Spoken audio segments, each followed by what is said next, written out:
Hello hi नमस्कार दर्शक बंधु आज एक नूतन वीडियो को आपण मानक स्वागत जनाऊँगी। बंधुगण आपण माने जदि दुखरे अछंती कौनसी एक समस्या रे फसी जाइछंती तेबे एही भिडियोटी को शेष पर्यंत अवश्य देखंतु। एही भिडियो माध्यम रे आपणक निज जीवन विषय रे किछि एपरि कथा कुआ जाइछि जहा आपणक सुनिबा द्वारा आपणकर समस्त समस्या दूर हेबा सह आपणक जीवन रे बहुत बड़ परिवर्तन आसीबो। ताहा सहित जेउ माने चाकरी क्षेत्र रे प्रयास करुथिले एवं कर्म क्षेत्र रे उत्तीर्ण हेबा पई से प्रयास करुथिले सेतिरे मध्य केबे सफलता मिलिबो से विषय रे मध्य आपण माने जानि परिबे।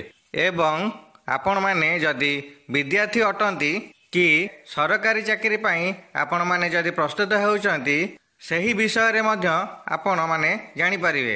दर्शक बंधु आपणक मोबाइल स्क्रीन उपरे दुईटी मंदार फूल रही। एई दुईटी मंदार फूल मध्यरु आपणकु जो मंदार फूलटी बहुत पसंद लगुची से मंदार फूलटी को बाछंतु। सेही फूलर आधार रे आमे आपणकु जणेबु आपणकर निजस्व जीवन रे कौन लेखा अछि एवं आपणक अतीत रे कौन होइतिला, भविष्यत रे आपणकु केउ खुशी मिलिबाकु जाउची एही समस्त विषय रे आपण माने जानिबाकु पाइबे। जेपरी आपण माने देखि पारुथिबे 1 नंबर एवं 2 नंबर आपण मानंकु आउ 5 सेकेंड मध्य रे दुईटी मंदार फूल मध्यरु आपणकु गोटे मंदार फूल बाछिବାକୁ पड़िबो। सेथिपाई आपण आपणक इष्ट देवादेवी को स्मरण करी एही दुईटी नंबर मध्यरु जेकोनसी गोटे को बाछंतु। एहा पूर्वरु आपण मानक विनम्र अनुरोध जदि आपण माने आम चैनल प्रथम थर वीडियो देखुचंती तो वीडियोटी को लाइक करंतु, शेयर करंतु, सब्सक्राइब करंतु और पाखरे थिबा बेल आइकन टी को दबाई दियंतु। तेबे आसंतु जानिबा जिए प्रथम फूलटी को बाछिचंती सेमानंकर भाग्य कौन कहूची।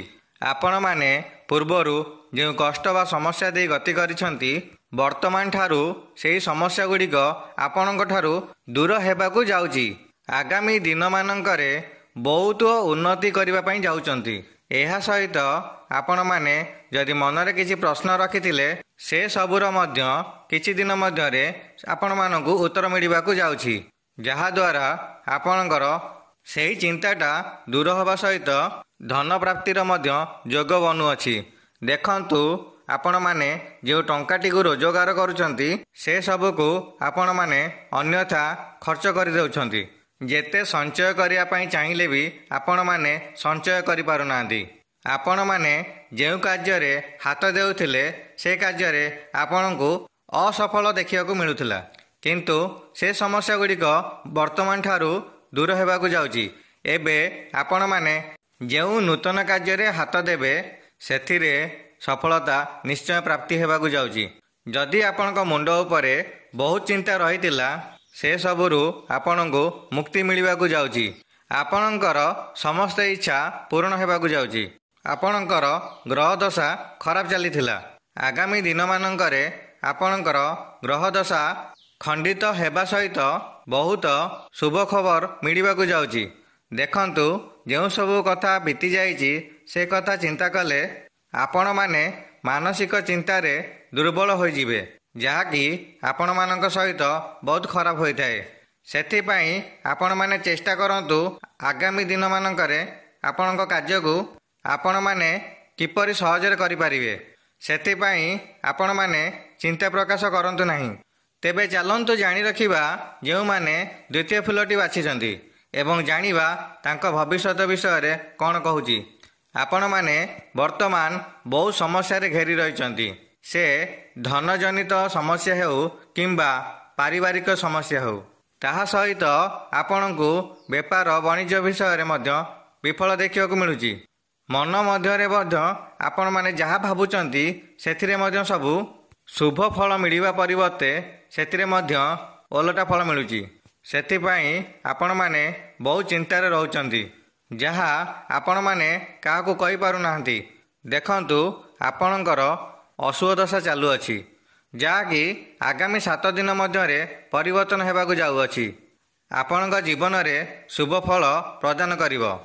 ताहापरे आपण माने जे कार्य हाथ देबे सेतिरे शुभ फल मिलिवो। ଯେଉଁମାନେ ଚାକିରି କ୍ଷେତ୍ରରେ ପ୍ରୟାସ କରୁଥିଲେ ସେମାନଙ୍କୁ ତାଙ୍କ ମନ ମୁତାବକ ଚାକିରି ମିଳିବାକୁ ଯାଉଅଛି ଏବଂ ଆପଣଙ୍କୁ କମ୍ ପରିଶ୍ରମରେ ଅଧିକା ଫଳ ମିଳିବାକୁ ଯାଉଅଛି। ଯାହାକୁ ଆପଣମାନେ ବହୁତ ସମୟ ଧରିକି ଅପେକ୍ଷା କରିଥିଲେ ସେ ସମୟର ଅନ୍ତ ଘଟିବାକୁ ଯାଉଅଛି। ଆପଣମାନେ ଆଉ କିଛି ଦିନ ଅପେକ୍ଷା କରନ୍ତୁ। ତାହାପରେ ଆପଣମାନେ ଅନୁଭବ କରିପାରିବେ ଯେ ଆପଣଙ୍କ ଜୀବନରେ କ'ଣ କ'ଣ ସବୁ ପରିବର୍ତ୍ତନ ହୋଇଯାଇଛି ଏବଂ ଆପଣଙ୍କ ଜୀବନରେ କେତେ ମାତ୍ରାରେ ସଫଳ ମିଳିବାକୁ ଯାଉଅଛି। କାହିଁକି ନା ମନୁଷ୍ୟର ସବୁ ସମୟ କେବେ ଖରାପ ହୋଇନଥାଏ। ସବୁବେଳେ ସମୟ କେବେ ଖରାପ ହୋଇନଥାଏ। ଯେପରି ଦିନ ପରେ ରାତି ଆସେ ଏବଂ ରାତି ପରେ ଦିନ ଆସେ, ତେବେ ଆପଣମାନେ ମଧ୍ୟ ସେହି ସମୟ ଧରି ଗତି କରୁଛନ୍ତି।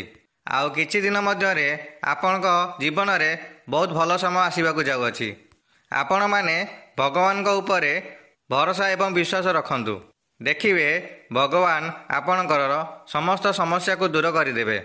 ଯଦି ଆପଣଙ୍କର ଧନଜନିତ ସମସ୍ୟା ଏବଂ ପରିବାରରେ କଳହ ସୃଷ୍ଟି ରହୁଛି, ତାହେଲେ ଆପଣ କୌଣସି ମନ୍ଦିରରେ ଯାଇକି କିଛି ଗରିବ ଓ ଭିକାରୀମାନଙ୍କୁ କିଛି ଦାନ କରିଦିଅନ୍ତୁ। ସେମାନେ ଆପଣଙ୍କ ଉପରେ ଉପକୃତ ହେବେ ଏବଂ ଭଗବାନ ଆପଣଙ୍କ ଉପରେ ଖୁସି ରହିବେ। ଏହା ସହିତ ଆପଣଙ୍କର ସବୁ ସମସ୍ୟା ଗୁଡ଼ିକ ଦୂର ହୋଇଯିବ। ତ ଏତିକି କହି ମୁଁ ବକ୍ତବ୍ୟ ଶେଷ କରୁଛି। ଜୟ ଜଗନ୍ନାଥ, ନମସ୍କାର।